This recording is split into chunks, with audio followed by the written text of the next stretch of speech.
Hey there, Oregon Country Fair friends. How are you all doing? Doing great, doing good. Awesome. You ready for some stories? Some personal stories, some stories of resilience, some stories from our friends of the LGBTQ community? Yeah? We're just starting to get a little warmed up over here, and we're gathering at the front porch to have some LGBTQ story time. And we're going to hear some beautiful, some riveting, some powerful stories of people and their personal journey here at the front porch. So please come on in, learn what it means to be an ally, learn what it means to understand what people's lives are, and what it is to explore the world as you're going through your own personal journey. So we'll learn from each other, we'll learn from them, and we'll be able to have some time to really deepen and understand and appreciate this colorful life that we all can have and support each other in. How's that sound? You excited about this? Yeah. Oh, you got me excited. Yay. Good. Well, I'm really happy you're all here. I super appreciate you.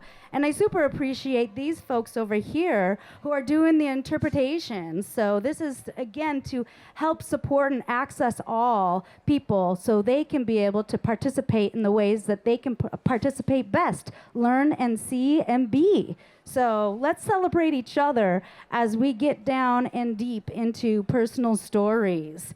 So thank you, and if you haven't made your way in, come, be comfortable here at the front porch. We got you, we support you, and we are ready to be with you. So without further ado, we got Haley and friends. Please come on up, and we are going to go deep into their reality. Yay! Beautiful people! Thank you. Good morning or something. Good morning or afternoon. How are you all doing? Yes? Are we feeling fresh? You also drinking no. Red Bull? You're drinking Red Bull. Like our mistress. Oh my God, who was around last night? Oh, You're all sitting far away like you haven't washed the club off. Are you worried you're a little smelly? We washed the club off if you want to, cozy up. We kind of want to sniff you a little bit. Do you want to come a little closer if you feel like able and sitting on the ground feels comfortable for you? We'd love to just bring you in a little bit more. Smell you. Smell you. See your eyes. Come. Amazing. Well, my name is Hales, and I use they, them pronouns. My stage name is Heart Fister. And if you're wondering, I do have a fisting tattoo on my arm. It is not what my mother calls my soul sister. That's what she was like. Is that your soul sister? Sure. 100%. My name is Haley. Hale stole my identity. And my stage name is Fondra Farce. We're out in the day. Well, you know that, so my birth name is Haley. So, the doctors call me that. So Haley and Haley, we're both Gemini. We're both speaking at the same time. Both on a mic. We're both from Arizona. And we're both dykes. Yeah, and we're both dykes. Geminis. We said that, yes. Geminis. It's worth saying again. We have really similar astrological... Whoa, all my papers are sticking to me and we falling. Keep each other organized. We do. We did our astrological charts when we were living together, and it was kind of infuriating how similar they were. Yeah. It's amazing. Yeah. And together we make Double Dyke Productions. True. Yeah. Putting the DP in Double Dyke Productions. Yes. And this is our last thing at the fair. So yes. What is this thing? What are we about to do? Oh, we're going to tell stories, and we're going to have you, if you want, ask us questions. But we're hoping this to be like a little loosey-goosey storytelling time. Are you all ready for that? Yeah. You want to meet our panelists? Do you want to meet our panelists? Okay, well, let's bring up on the stage Ethan. Hi, Ethan. Under a different name last night. We all have many aliases. The queers. And Karina.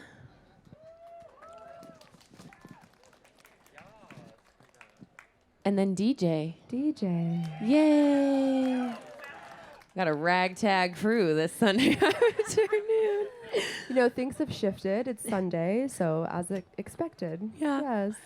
Cute. Oh, well, we want to do a little grounding exercise with everyone. Are you up for that? Yes? Okay, let's get into our bodies. If you feel comfortable and able, if you'd like to stand, but you can also stay sitting if you would like.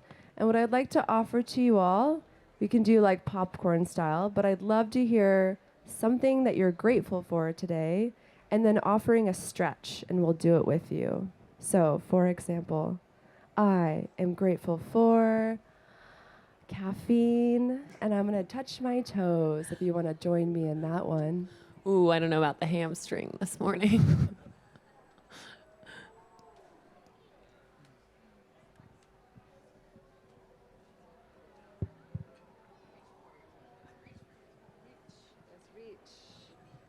Aspire to touch your toes. Haley, what are you grateful for? I am grateful for the ice that one of my lovely Camp Helpful Dykes put in all the coolers this morning. Yes. And my stretch is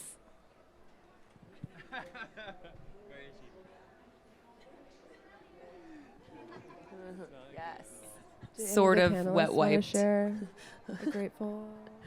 I am grateful for sleep. Oh my God. And my heart says, I need more of it. And my stretch is going to be a neck stretch. So we're just going to pull our head to the one yes. side and pull our head to the other side. After all that hair whipping last night. No idea of what you speak. Let's see. Today I am grateful for family. And my stretch, we'll go ahead and put our feet underneath our hips. You'll go ahead and put your arms over your head and weave your fingertips together. Take a big inhale. On your exhale, lean over into your left side, pulling your arms long so both biceps are right by your ears. Nice. Inhale up through center. Exhale, lean into your right side. Allow your arms to pull nice and long. We'll do that once more. Inhale, center. Exhale, big lean, allowing your core to contract as you lengthen through both arms. Inhale, center. Exhale, lean. Inhale, center. Exhale, let it go. Yummy. Although it has been very hot lately, I am thankful for the sun because we don't get enough of it in Oregon. And my stretch is just going to be bend over at your waist and just let your arms hang.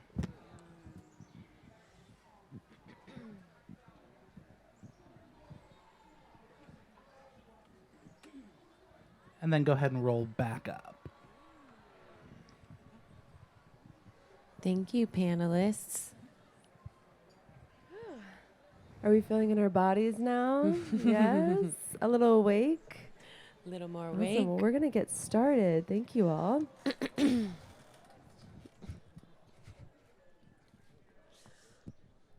want to talk about last night first, don't we? We just wanted to do a little recap. Just a little recap for those that weren't there. Yeah. I don't know. We thought it might be cute to open up the panel with a story about fair magic. Yes. We have taken up a lot of space at the fair this year.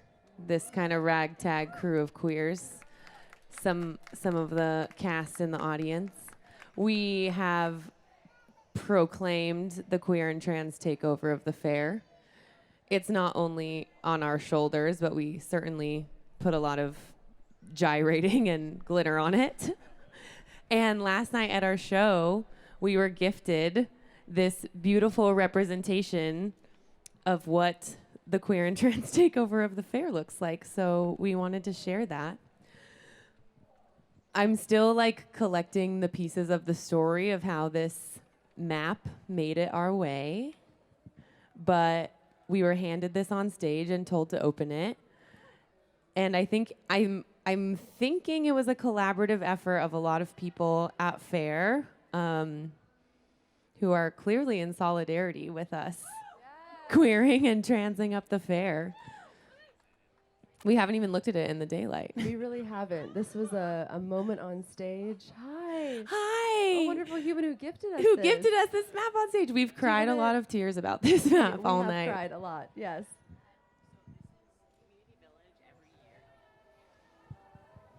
Every year, every day of every year, Community Village creates a map, and the tradition is to steal it. So To steal the map. yes, so Community Village created this in honor of Darcel, Of Darcel, yes. and Site Crew stole it and brought it to you guys. And can you talk about your connection to Site Crew? So my dad is Beej. He's Yeah. the runner of Site Crew. Yeah. And I've been coming to fair since I was like a baby. And I think that I have known you since you were a baby. Yeah. have. And I think last night, like something that I realized was I did not grow up at a fair where I saw what we did last night. That was not an option for me. Like, I probably would have come out a lot sooner. I've had a lot of my firsts at the fair.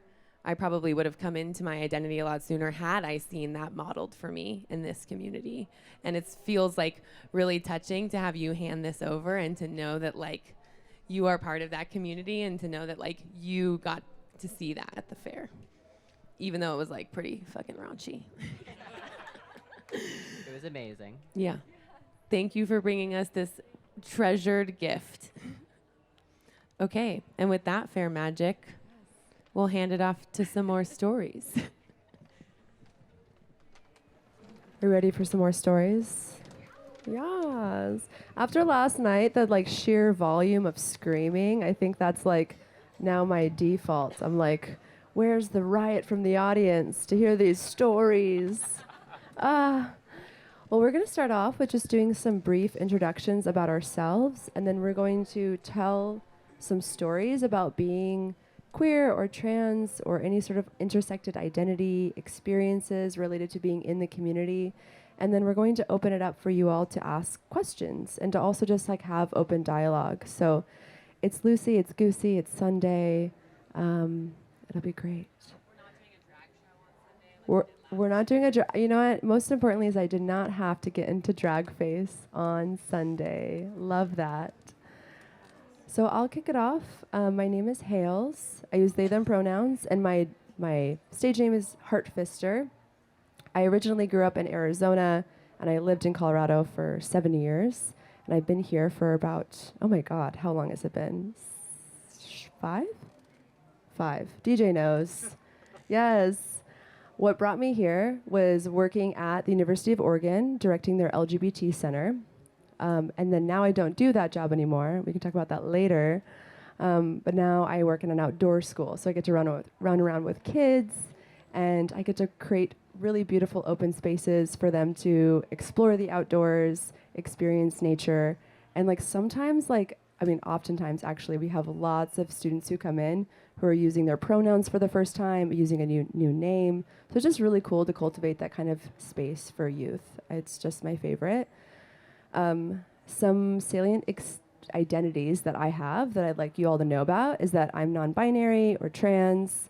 I identify as a dyke. That's like a really important identity to me, and I love it. I love just like the girth of it.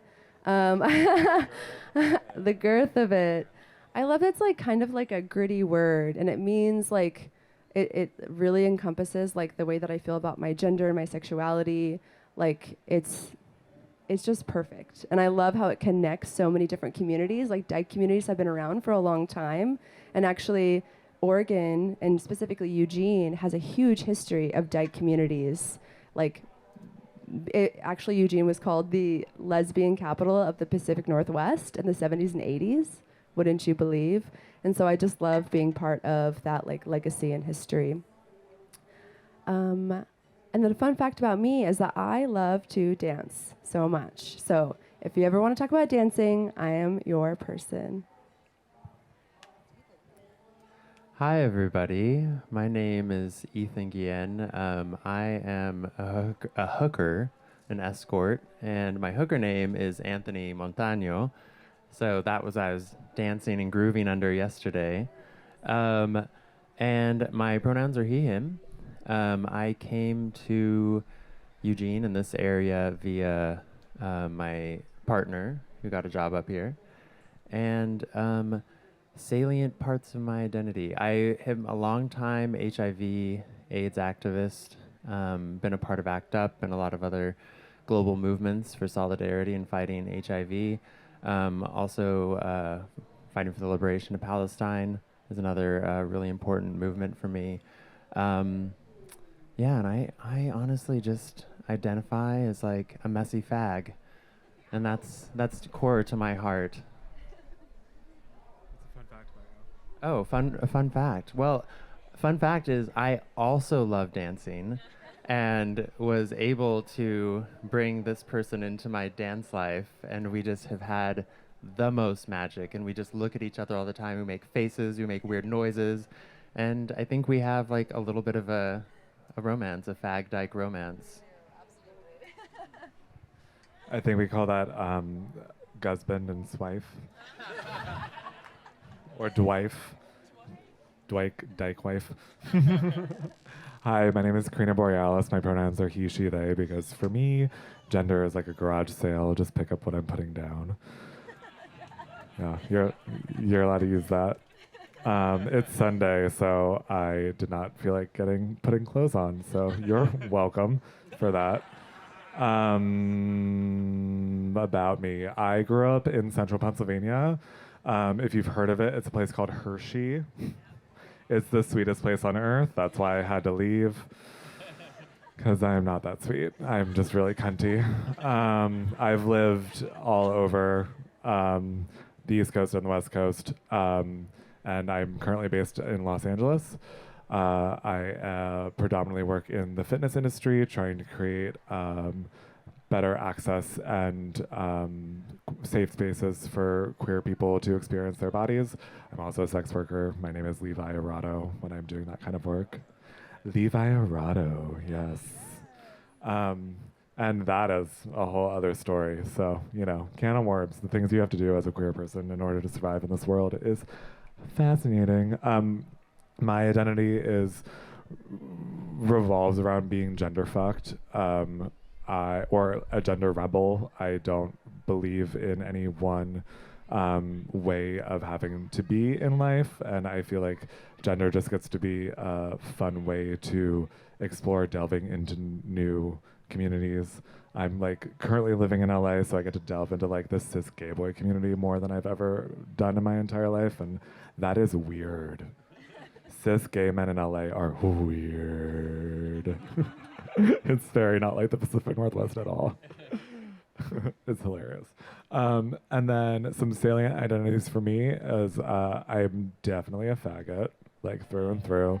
Another big identifier for me is that I'm a power bottom,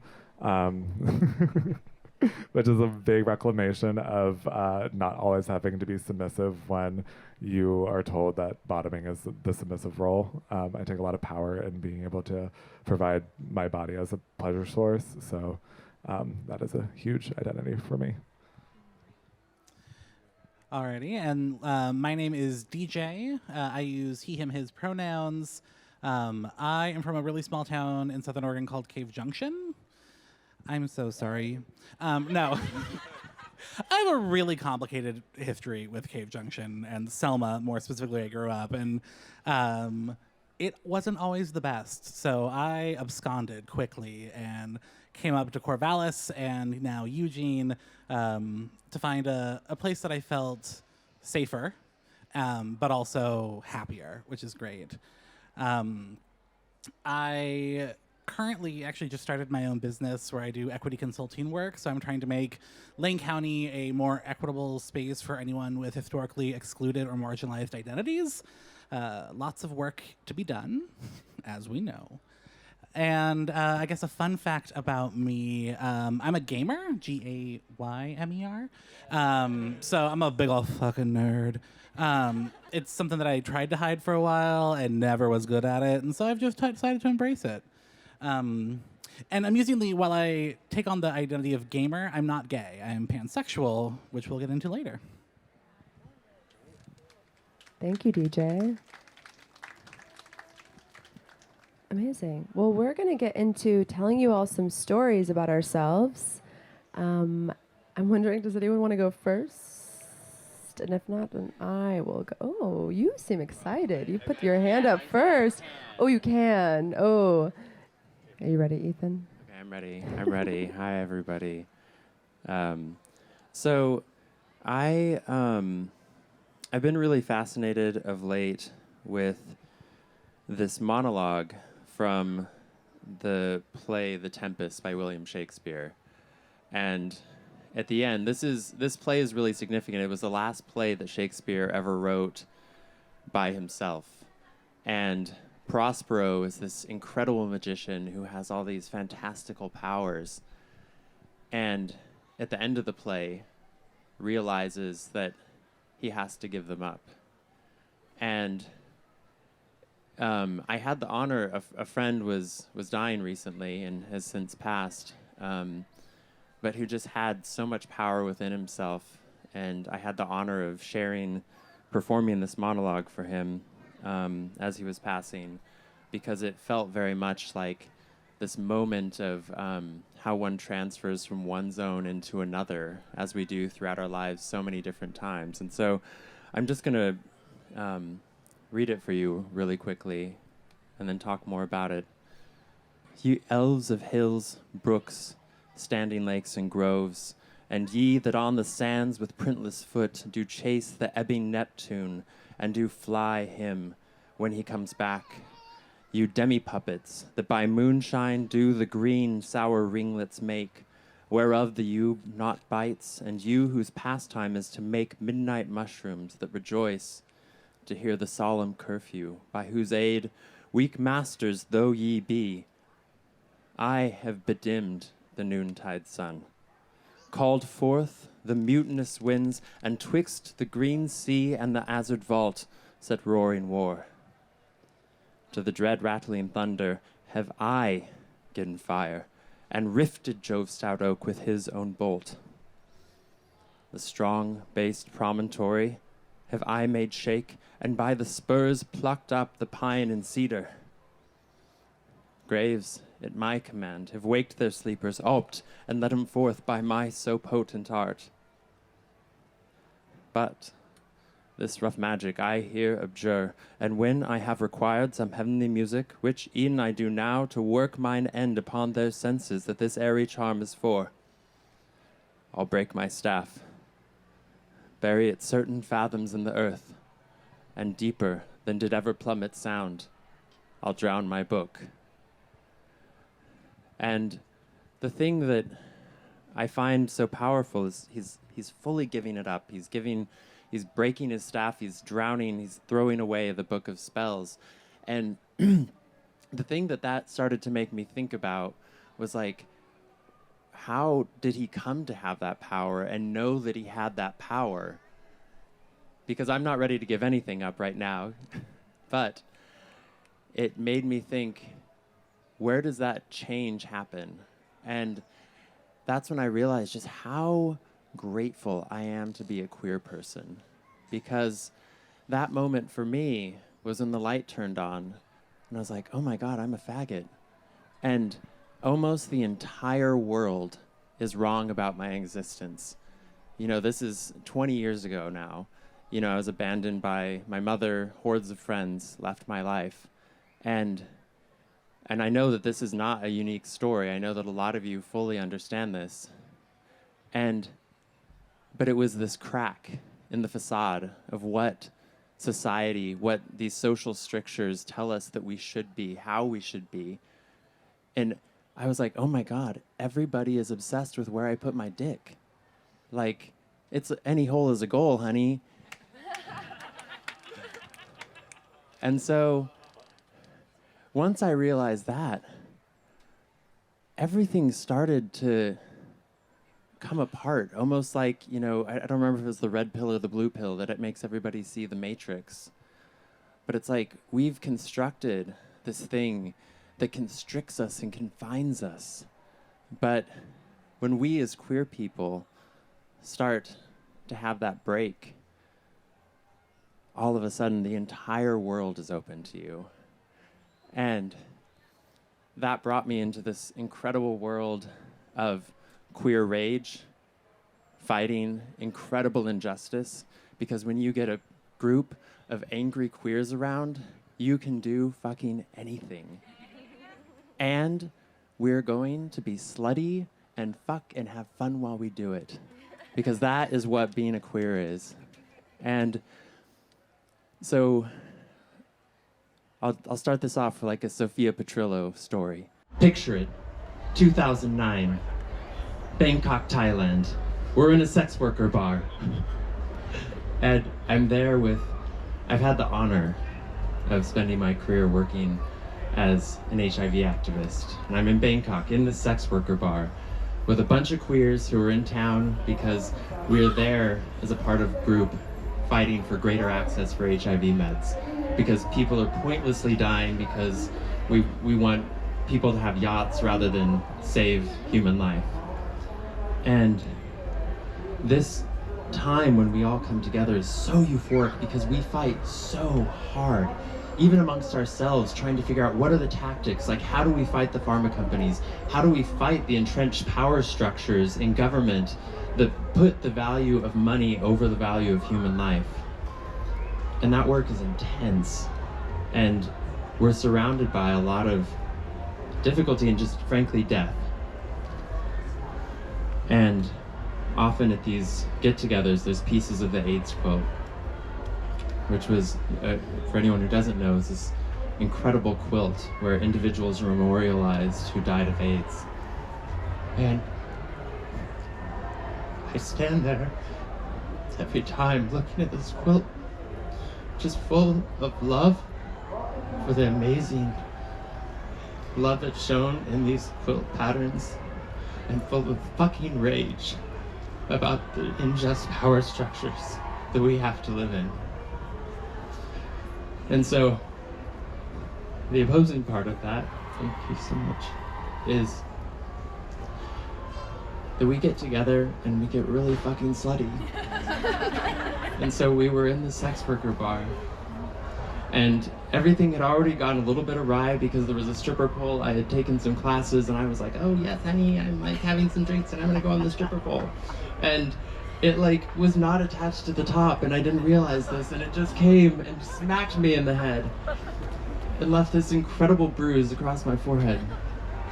But I was like, whatever, we keep going. This is what slutty fags do. Give me another drink. And there was a kissing contest, because this is part of the celebration. This amazing activist, Jessica, who's an HIV positive woman, wanted to create a space where, in particular, HIV positive women could feel sexy and loved and not stigmatized. And you have to imagine, this is probably 15 years ago now, before we understood, you know, like, as a broader population, that, you know, people living with HIV are not just like vectors for disease, they're humans. So this is a very powerful party where people could come, no pants, no problem. And so there's a kissing contest. We have 3 people we have to make out with from all over the world, different gender identities, all over the place. And I had some lovely making out, and I won that contest. And I was so proud. And now you understand a little bit more about why I'm a hooker. And that moment, though, of being together with all these queers, standing together in rage, filled with love, is where I draw my power from. And that's where I always think back to Prospero and how he became this incredible sorcerer. And how being queer, I feel like I can do anything. Like we, as a group, collectively, this incredible group of activists from all over the world, we were able to start an organization where we forced the pharmaceutical companies to give us access to their fucking drug patents so that we could have them made generically for sale all over the world at low cost, so that people just didn't have to fucking die because somebody wanted a goddamn yacht. And we had that moment of also coming together and being slutty and fun. And so all of this happened. There's a lot happening. A few years later, we've made huge strides. Better meds are starting to get out into the world, and there's another No Pants, No Problem party. And this is in Melbourne, Australia. Some of the top HIV researchers in the world are there. And I was called up on stage to defend my title, which I knew I would lose, but I was so happy because we were there together, filled with rage, filled with love, and 40 of us on stage just fucking made out. I made out with like a 50-year-old South African HIV positive woman, mother of 4, and we had the hottest time. I made out with the DJ who was a fellow hooker, who was changing the song while we were making out. And it was so beautiful. So, just to finish up, I'm just gonna say, I love all of you and being here with me and being here with us. And so take that queer rage together and just know that you can do absolutely anything. And also just never stop being slutty.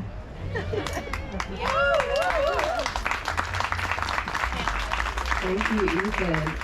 Everyone, let's give it up for all of this advocacy work that Ethan did. Thank you so much. I'm gonna do for 5. My carabiner. Really tight. Till 4:30. Oh, okay. So I'll do, which is your 5. Okay. Would anyone like to go next? Yes, thank you, DJ. Yeah. Oh, I don't know how I'm gonna follow making out with 40 people on the stage, but I'll do my best. So I mentioned being pansexual. For me, that means that I am attracted to anyone. I don't really care about what you have in your pants. I can make that work, and have made that work. God, my mom's in the audience. I need to like this. I need to stop making direct eye contact. So I knew that I wasn't straight probably much earlier than I ever admitted it to myself. But I also knew that I wasn't gay. And so that put me in a very weird place growing up. And I'm also mixed race. So I am Latinx and white. So I am in the embodiment of the oppressed and the oppressor. So that's complicated. But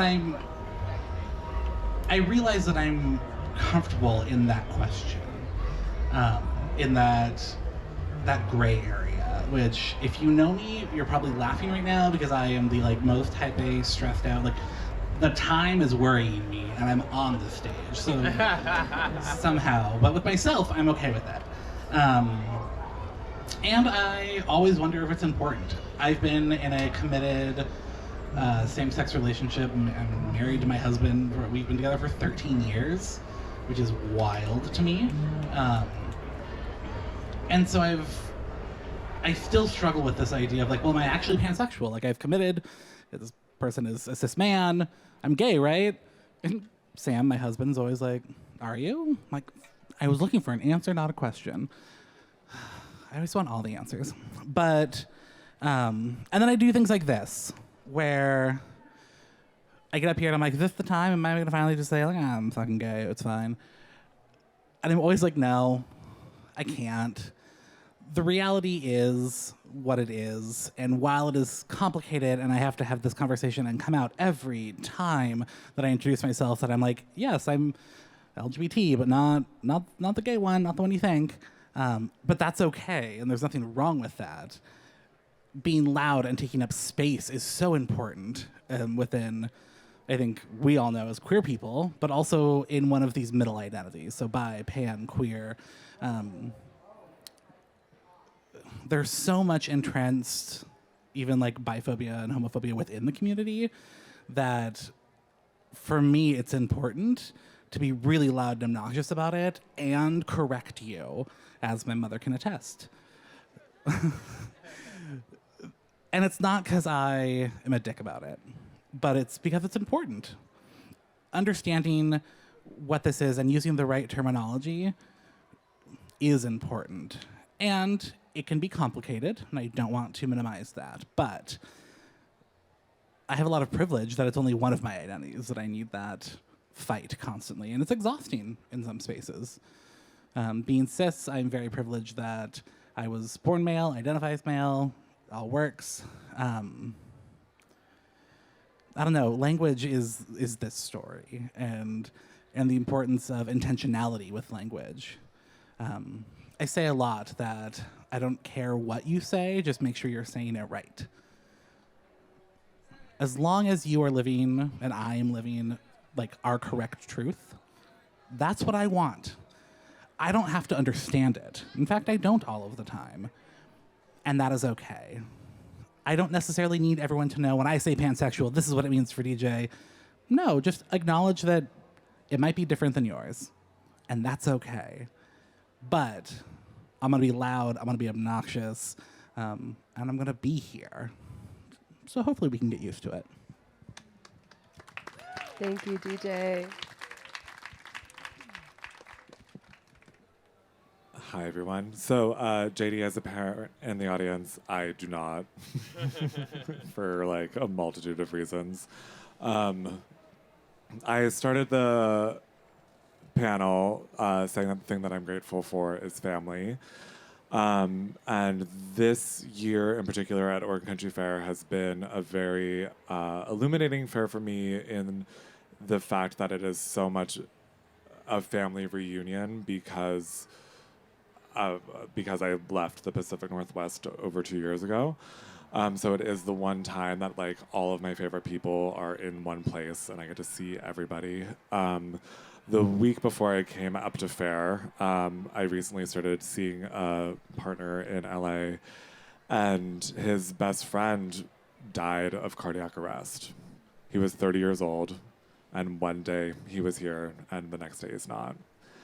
And that hit home for me in the understanding that no matter what, at any given time, like we can lose our family.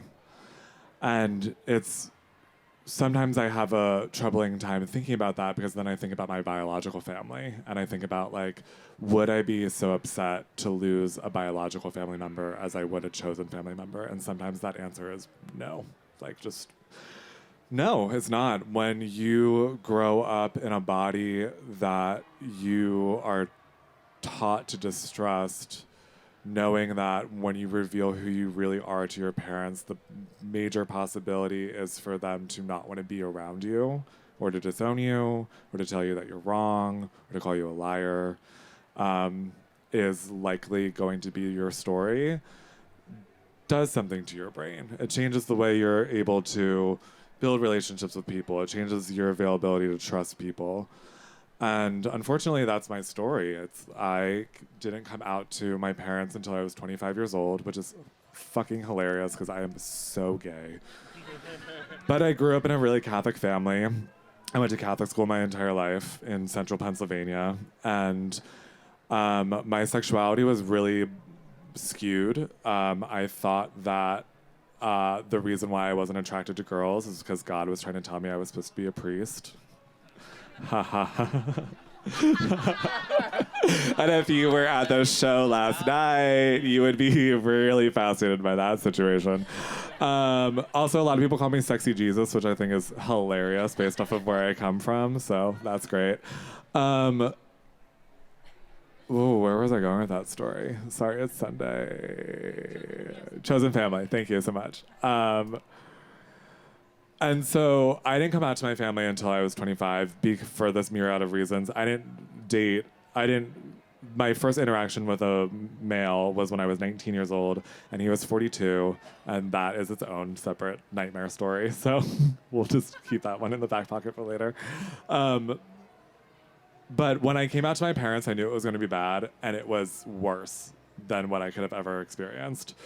I had flown home to go to a cousin's wedding that I don't like, but it was like the first cousin getting married. And I had moved out to the Pacific Northwest, and decided that like this was my moment to like go home and take time to like be with my family and come out to them. So I like flew back to Pennsylvania. I like extended the trip to 5 days instead of 3 days. And I was like, I'll come out on this day and then we'll have like 2 days to like integrate this into how we interact as a family and it will all work itself out. You know, I had like the tools in my tool belt to be able to like talk about emotional processing and da-da-da-da. I was like very West Coast by that point. And my parents are still very East Coast. And so what ended up happening is my parents thought that I moved out to the West Coast to follow my best friend Annalise in a romantic way. And that was absolutely not the case. And so we were sitting down for dinner and my mom was pestering me and she was like, well, how's Annalise doing? And I was like, oh, she you know, she's kind of having a hard time. She like broke up with her boyfriend recently and da-da-da-da. I was like, well, why can't you date Annalise? And I was like, well, because I just can't. Because we're best friends. And she's like, well, you know, your father is my best friend and look at the relationship that we have together. And I was like, no, thank you. But instead I said, oh, you know, it doesn't work like that in our friendship. And she was like, but why not? Why not? She's so perfect for you. Why not? And I was like, okay, the reason why we can't date is because I'm not into girls. And my mom goes, I just don't understand. I was like, well, I can't date Annalise because she's a girl and I don't date girls. Well, what do you mean by that? I just don't understand. I was like, Mom, I'm gay. I don't date girls. I date boys. You've actually have met my boyfriend. He's come home for Christmas 2 years in a row as my roommate. So that was the beginning of a really horrible situation of being told that I'm a horrible liar and I don't know what I'm talking about and how dare I keep such a big secret from them and God is going to punish me and da da da da da da da da da. So I didn't talk to my family for a very long time. And I came back to the Pacific Northwest and I started cultivating chosen family. And it was my chosen family that was the impetus for me to want to come out to my family and want to make that decision of these are people in my life that I would like to hold on to, but I have the knowledge that that might not be a possibility, and that's okay because I have other people that will hold me, and they'll hold me for exactly who I am, and I don't have to build relationships with people anymore that are based off of who they want me to be. And that still, while I know how important that is and how I have a lot of faith and trust in those relationships, it still gets to be really challenging with bio family. My family doesn't know that my name is Karina. They do not know that I am a gender fluid person. They definitely don't know that I'm a sex worker. There's a lot of things that my family still doesn't know about me. But in turn, I have a really large chosen family that knows exactly who I am and knows exactly how to support me and show up for me in the ways that like allow me to keep living this really faggy life. Yes, faggy. So faggy. Yes. Thank you, Karina. Whew. So I want to tell a little bit about my story. I'm going to use my phone as a note. It's been a late night, an early morning. It's a story about being what I would call like a dissociation queen, pipeline to a somatic lesbian, which what I am now. So this begins with my awakening. That's something that I could relate to with Ethan's story, is having this like incredible like firework burst in my brain when I realized that I was queer.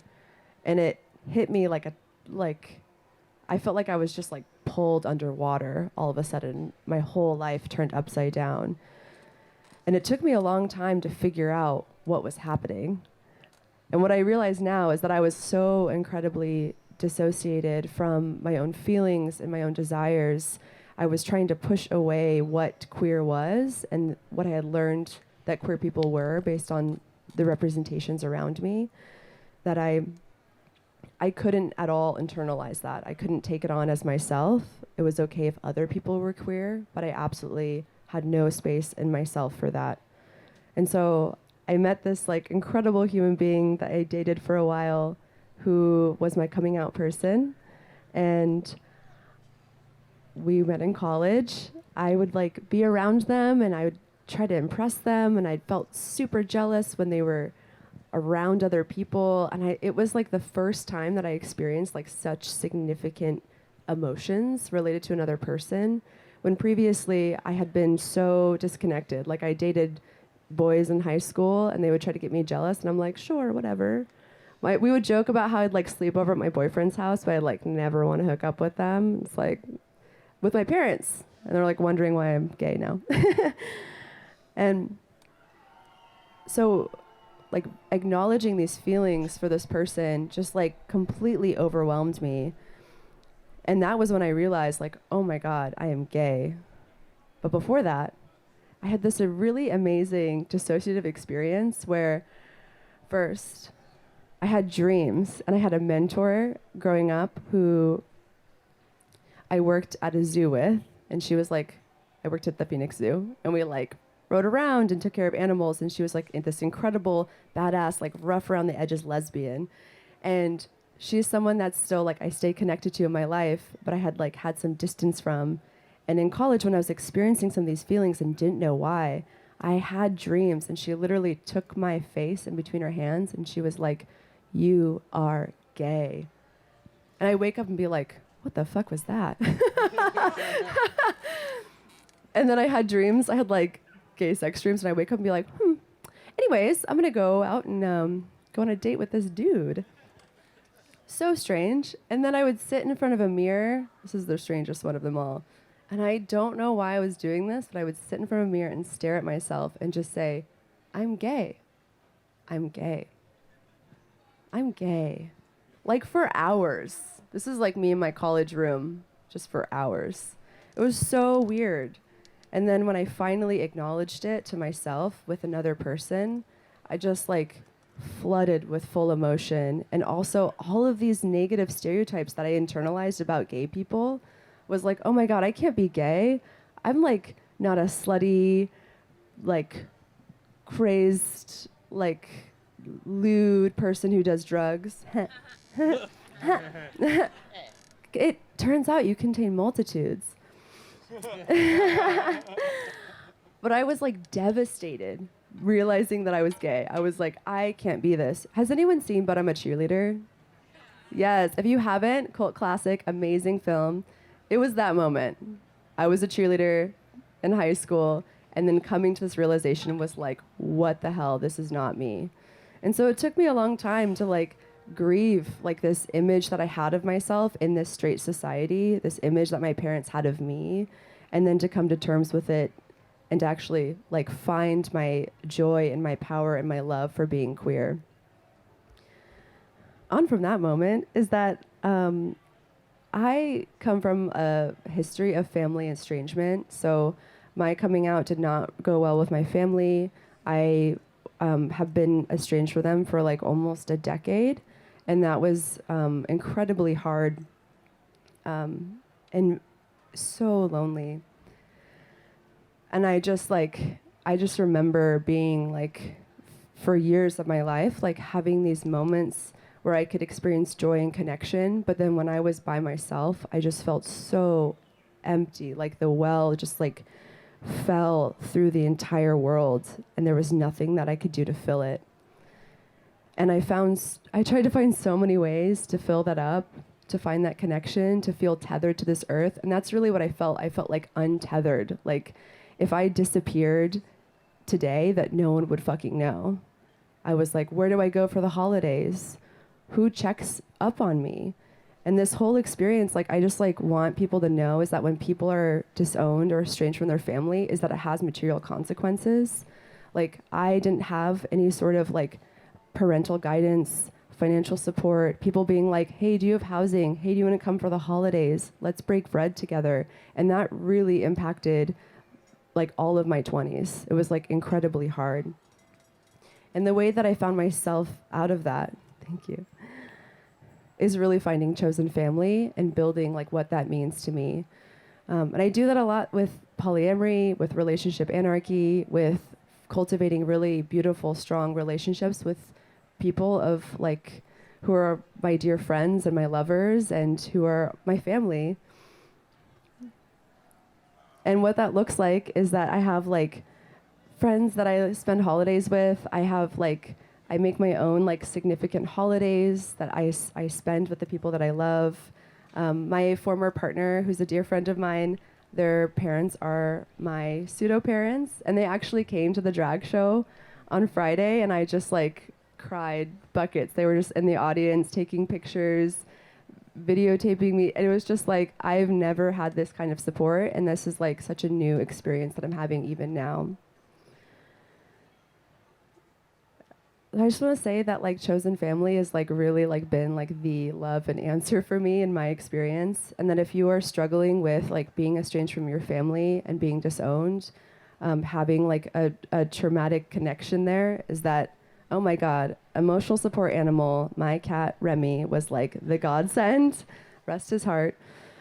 Parts therapy, my friends, if you've never heard of it, oh my God, parts therapy, attachment therapy, somatic-based therapy, lots of therapy.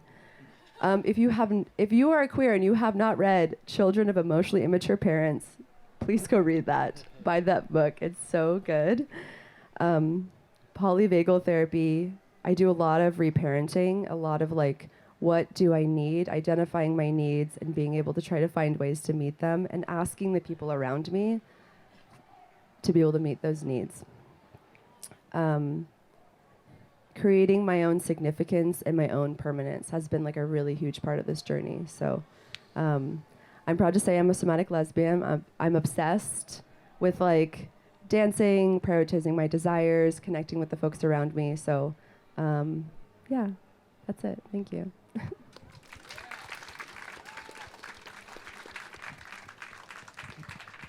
Well, I think we only have 4 minutes left on this panel. No, we are done. Oh, we're cut. Okay, well, snipped. Everyone, let's give it up for our lovely panelists.